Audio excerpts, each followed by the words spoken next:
নমস্কার সকল গল্পপ্রেমী ও সাহিত্যপ্রেমী শ্রোতা বন্ধুদের আমার অনেক স্বাগত। আমার আজকের নিবেদন আশাপূর্ণা দেবীর লেখা একটি ছোট গল্প, চাওয়া পাওয়া। ডাক্তাররা ভরসা দিলেও ছেলে বউ কিছুতে ভরসা পাচ্ছে না। ফেরার কথা তুলতেই হাঁ হাঁ করে বলছে, না না বাবা, আপনি বুঝছেন না, এখনো আপনার যথেষ্ট দুর্বলতা রয়েছে। এখনো বেশ কিছুদিন রীতিমতো নিয়মে থাকা দরকার, বাড়ি গেলেই অনিয়ম হবে। ছেলে বউদের এতটা উৎকণ্ঠায় গিরিজাবাবু যে মনে মনে বেশ একটু গর্বের তৃপ্তি অনুভব করছিলেন না তা নয়, তার জোরেই হাসপাতালে থাকার বিরক্তিটাও সহ্য করে নিচ্ছিলেন। কিন্তু আর পারছেন না, অতিষ্ঠ লাগছে। একাধ দিন নয়, পুরো তিনটে মাস কেটে গেল এই হাসপাতালের কেবিনে। গিরিজাবাবুর যা কেস তাতে এতদিন হাসপাতালে থাকার কথা নয়। তাছাড়া রাখতে পারি বা কজন? গিরিজাবাবুর ছেলেরা কৃতি বলেই পেরেছে, এখনো পারছে। কিন্তু গিরিজাবাবুই আর বরদাস্ত করতে পারছেন না এটা। ওরা পিতৃভক্ত বলেই তো আর গিরিজাবাবু অবোধ হতে পারেন না। ভগবানের দয়ায় ছেলেরা দুটো টাকা ঘরে আনছে বলেই কি সে টাকা এলোমেলো করে ঘরের বাইরে বার করে দিতে হবে? আন্তরিক যন্ত্রের বৈকল্যে গিরিজাবাবু ভুগছিলেন কিছুদিন বটে, কিন্তু সেটাকে এ যাবৎ তেমন আমল দেননি। বলতেন, বুড়ো বয়সে অমন হয়, আরও কত হবে। তবে ব্যথা ধরার সময়টাতে কাবু না করে ছাড়ত না, তখন মনের জোরটা কমে আসত। আর ঠিক সেই কাবুর সময় চেপে ধরল ওরা, শেষ পর্যন্ত রাজি করিয়ে ছাড়ল। তারপর তো এই অপারেশন এবং হাসপাতাল বাস। গতকাল এই নিয়েই তর্ক করেছেন গিরিজাবাবু ছেলেদের সঙ্গে। তোমাদের সব কথাই তো এ পর্যন্ত শুনলাম বাপু, এবার আমার কথাটা তোমরা শোনো। শুনে বড় ছেলে কাল ঈষৎ রাগ দেখিয়ে গেছে। বলেছে, বেশ, আমরা যা ইচ্ছে করুন। গিরিজাবাবু অবশ্য মনে মনে হেসেছেন। ভেবেছেন, বাপু তোমাদের রাগ তো ওই দেখানোই, নইলে বাবার কথার প্রতিবাদ কি জীবনে করেছ? আজ সকালে সেই কথাটাই শুয়ে শুয়ে ভাবছিলেন গিরিজাবাবু। না, তাঁর ছেলেরা বাপের কথার উপর উঁচু কথাটি কখনো কয়নি। অসুখের ব্যাপারে অনিয়ম অত্যাচারের প্রশ্ন নিয়ে যা কিছু বাদ প্রতিবাদ করেছে সে তো স্বাস্থ্যোন্নতির জন্যই। এখনো তার বাড়ি ফেরা নিয়ে এত যে টালমাটাল করছে ওই একই কারণে। তা কি তিনি জানেন না? কিন্তু না, ওদের মতে আর মত দেবেন না গিরিজাবাবু। এবার জোর করবেন। টাকা কি খোলামকুচি? কেবিনের সামনে ছোট্ট 3 কোণা বারান্দায় রোগীর আরামের জন্য আরাম চেয়ার পাতা আছে। ওটা কেবিনেরই আসবাবের অঙ্গ। ইচ্ছে করলেই ওখানে বসে দিব্যি সময় কাটানো যায়। কম্পাউন্ডের দেয়াল ঘেঁষা ওই জাউ গাছগুলোর পাতা ঝিলমিল দেখে, আর কৃষ্ণচূড়া গাছটার বসন্তের রক্তিম সমারোহ দেখে। উত্থান শক্তি ফিরে পাওয়া পর্যন্ত ওইখানেই বসেন গিরিজাবাবু। কেটেও যায় সময়। কিন্তু আজ আর ঘর থেকে বেরোননি, শুয়ে আছেন চুপচাপ। আজ আর উঠতে ইচ্ছে করছে না তার। সমস্ত ইচ্ছা শক্তি হরণ করে নিয়ে গেছে নার্স চন্দনা সেন। আহা, ছিছি, সেসব কিছু না। নার্স রোগীর সেই চিরাচরিত ব্যাপারই নয়। চন্দনা সেনের বয়স 19 আর গিরিজাবাবুর 69। চন্দনা তাকে দাদু বলে। খুব হাসি খুশি চটপটে মেয়ে। তার অধীনস্থ সমস্ত রোগীর সঙ্গেই তার আত্মীয়তা। কিছু না কিছু সম্পর্ক বন্ধনের সম্বোধন আবিষ্কার সে করবেই। গিরিজাবাবুকে বলে দাদু, পাশের ঘরে বুড়ি ভদ্রমহিলাটিকে বলে ঠান্দি, ওধারে বউটাকে বলে বৌদি। কথাবার্তায় ঘরোয়া ঘরোয়া সুর। রোগীকে যারা দেখতে আসে তাদের কার সঙ্গে রোগীর কি সম্পর্ক, কার কি নাম চন্দনার মুখস্থ হয়ে যায়। তাদের কথা নিয়ে ঠাট্টা কৌতুকও করে হয়তো রোগীর মন প্রফুল্ল রাখতে। কিন্তু ওর আজকের কৌতুকটা গিরিজাবাবুর কোনখানে ধাক্কা দিয়েছে সে যদি বুঝতো নার্স চন্দনা সেন। কিন্তু সত্যিই কি শুধু কৌতুক? কোন কথায় কিভাবে কি উত্তর দিয়েছিল চন্দনা সেইটা আর একবার আদ্যপ্রান্ত ভাবতে চেষ্টা করলেন গিরিজাবাবু। সকালে দুধ নিয়ে এসে দাঁড়ালো চন্দনা। এটা ওটা কি যেন বলল। গিরিজাবাবু অনুযোগ করে বললেন, আর তো পারা যাচ্ছে না। আমার ছেলেদের আতঙ্কটা একবার দেখেছ তো নার্স? ডাক্তারে পারমিশন দিচ্ছে, আমি বলছি দিব্যি ভালো হয়ে গেছি, ওদের আর আতঙ্ক কাটছে না। বাড়ি গেলেই অনিয়ম হবে, সেবার ত্রুটি হবে, তাহলেই ওদের বাবা ফুট করে মরে যাবে। চন্দনা দুধে চিনি মিশোতে মিশোতে হেসে উঠে বলল, তা ভালোই তো দাদু, ছেলেরা আপনাকে এত ভালোবাসে, এ তো আনন্দের কথা। গিরিজাবাবু অসহিষ্ণু হয়ে বললেন, আহা, আনন্দের কথা তো বুঝলাম, কিন্তু আমার পক্ষে সেটা আনন্দের বিষয় হচ্ছে কিনা সেটা বুঝতে হবে তো। আমি তো গ্যারান্টি দিচ্ছি বেশ সেরে উঠেছি, আর অনিয়ম অত্যাচারও করব না।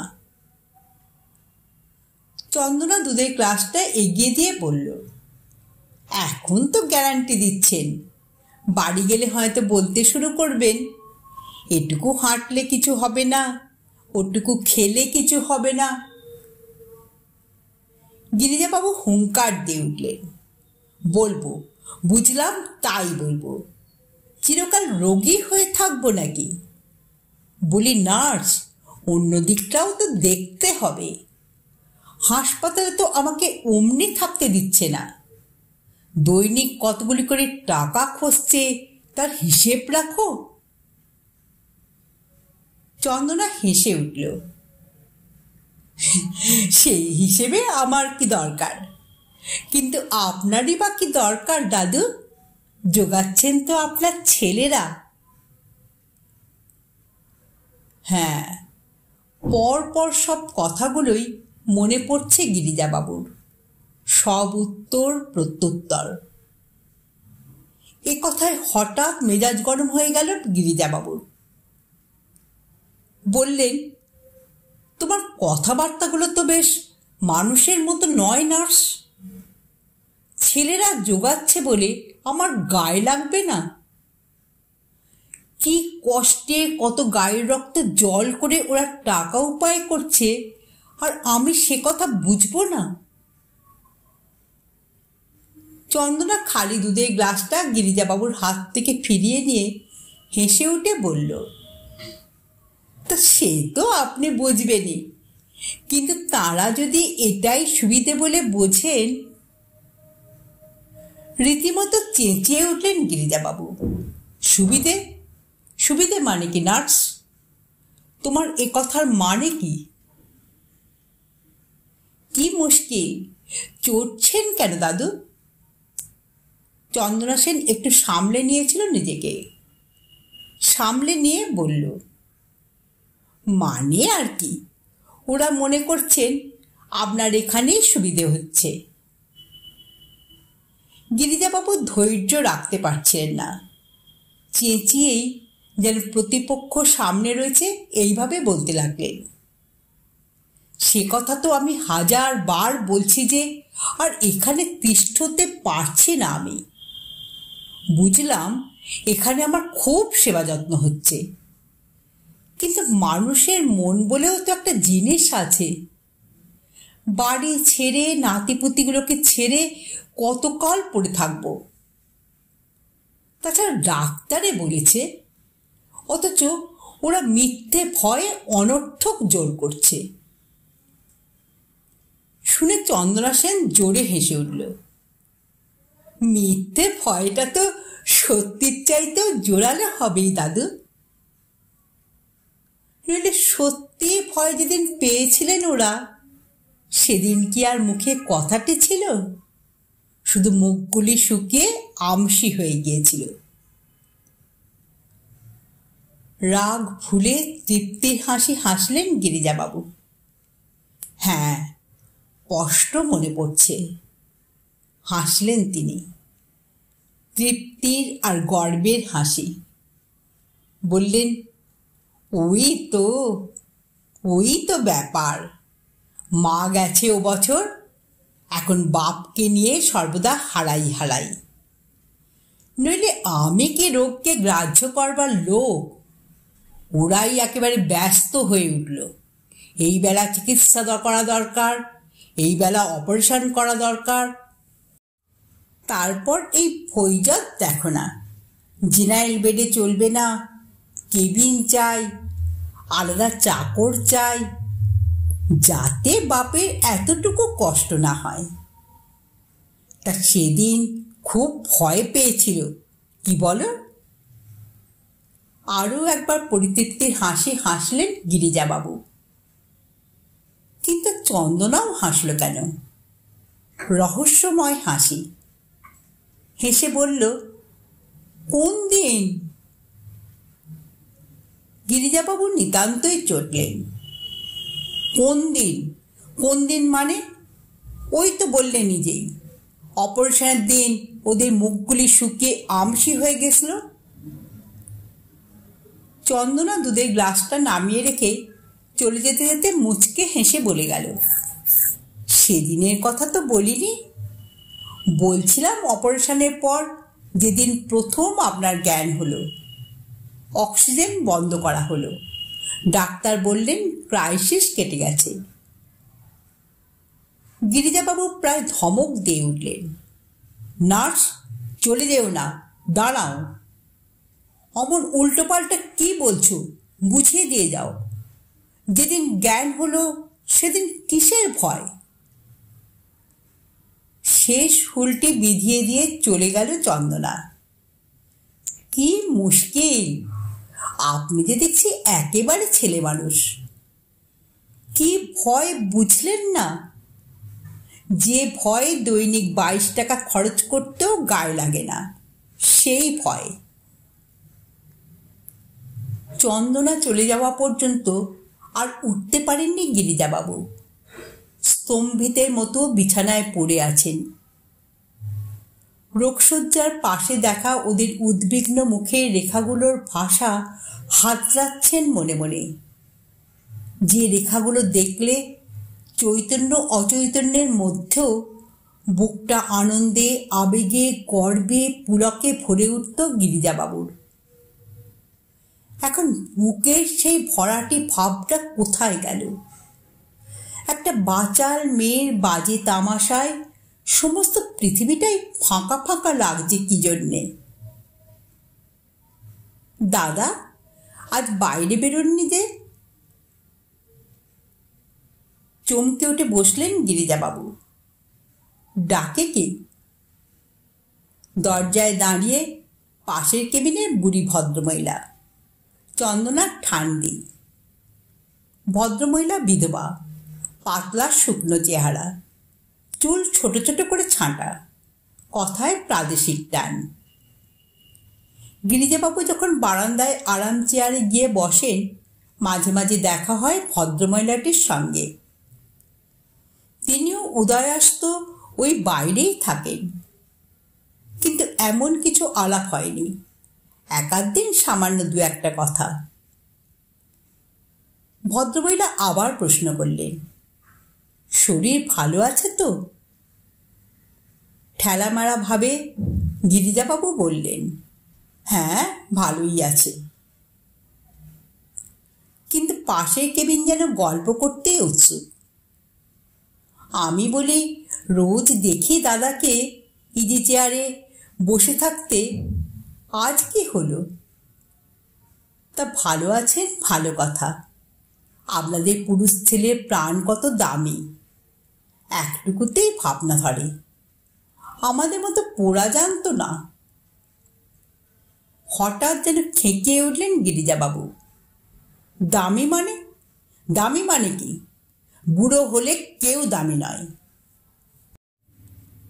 ভদ্রমহিলা কিন্তু এই ধমকে দমলেন না, আন্তরিক দরদের সুরে বললেন, সে কথা আর যে বলে বলুক দাদা, আপনার বলা সাজে না।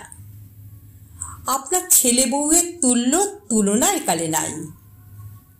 দেখছি 1-1.5 মাস, শুনি আপনি আরো 2 মাস হলো এসেছেন। ছেলেরা কি আপনার এতটুকু অসন্তুষ্ট হয়েছে? পয়সারে পয়সা জ্ঞান করছে না। সোনার চাঁদ ছেলে সব। এমন সন্তান মানুষ করাও সার্থক। আর আমার পোড়া অদেষ্টের কথা কি বলবো দাদা? বললে আকাশে থুতু ছোড়া বই তো নয়। টাকার গাদা রেখে গেছেন আমার কর্তা, আর নতুন বাজারে অত বড় পেতল কাঁসার দোকান। কিন্তু বুড়া মার জন্য যে টাকা খরচ হচ্ছে, তাতেই ওদের বুক ফেটে যাচ্ছে। রোজ বলছে, এবার তো বেশ বল পেয়েছ, আর হাসপাতালে পড়ে থাকা কেন? আচ্ছা দাদা, বলেন তো, এক্ষুনি বাড়ি ফিরলে আর আমার তাও তরিবত হবে? অথচ এত বড় অস্তরটা হলো, এখনো হঠাৎ দাঁড়ালে পা কাঁপে, মাথা ঘোরে। তা ওরা বিশ্বাস করে না। বড় বউ আবার কাল বলে গেল, মা আপনি বাড়ি নাই, বাড়ি যেন ফাঁকা, আর আপনার নাতি নাতনিগুলোকে তো আর সামাল দিতে পারছিলেন। বুঝলেন দাদা, এসব ছল নয়। মন কাড়া মিষ্টি কথা কয়ে ভিজোতে চায় আমারে। গিরিজাবাবু একটু অবাক হয়ে বলে উঠলেন, বাড়ি যেতে আপনার ইচ্ছে করে না? তা দাদা সত্যি বলবো, তেমন ইচ্ছে করে না। এই তবু আপনাদের 5 জনারে দেখে শুনে একরকম আছি ভালো। বাড়িতে বুড়িরে কে পৌঁছে বলুন? আপনার মতন কপাল করে তো আসি নাই। বেঁচে থাকুক আপনার ছেলেরা, রাজা হোক, একালে বুড়োর জন্যে এতটা কি করে? আচ্ছা দাদা, চলি। বুড়া বয়সের রোগ, বগলাম খানিক বকবকিয়ে। শুয়ে পড়ুন আপনি। ভদ্রমহিলা চলে গেলেন। গিরিজাবাবু কিছুক্ষণ বিহ্বল হয়ে বসে রইলেন। তারপর কখন এক সময় যেন শুয়েও পড়লেন। কিন্তু এত আশ্বাস আর এমন উৎকৃষ্ট নজির দেখে শুনেও বুকের সেই ফাঁকা ফাঁকা ভাবটা কাটল না কেন? সংসারের অভিজ্ঞতায় চুল পাকিয়ে ফেলা এই বৃদ্ধা ভদ্রমহিলার কথার চাইতো সেই কথার ওজন জ্ঞানহীন চটুল বাচাল মেয়েটার কথাই সত্যি বলে মনে হতে চাইছে কেন? কেন বারবার স্মরণ করতে চেষ্টা করছেন ওর ছেলে বউয়ের মুখে কোন মুহূর্তে আশার ছাপ দেখেছিলেন, আর কোন মুহূর্তে হতাশার? চন্দনা সেন কি সম্পূর্ণ দায়ী, নাকি নিমিত্ত মাত্র? আপনারা এতক্ষণ শুনছিলেন আশাপূর্ণা দেবীর লেখা চাওয়া পাওয়া গল্পটি। গল্পটি এখানেই সমাপ্ত হলো। যদি শ্রোতা বন্ধুদের আমার গল্প পাঠ ভালো লেগে থাকে, তাহলে অবশ্যই একটা লাইক দেবেন এবং পাশের মানুষের সঙ্গে গল্পটি শেয়ার করবেন। আর যারা প্রথমবার আমার চ্যানেলে গল্পটি শুনছেন, তারা কাইন্ডলি একটু সাবস্ক্রাইব করে দেবেন, আর পাশের বেল আইকনটিকে প্রেস করে অল করে দেবেন। তাহলে যখন আমি নিত্য নতুন গল্প আপলোড করব, সবার আগে আপনার কাছে পৌঁছে যাবে। আপনারা সকলে খুব ভালো থাকবেন। নমস্কার।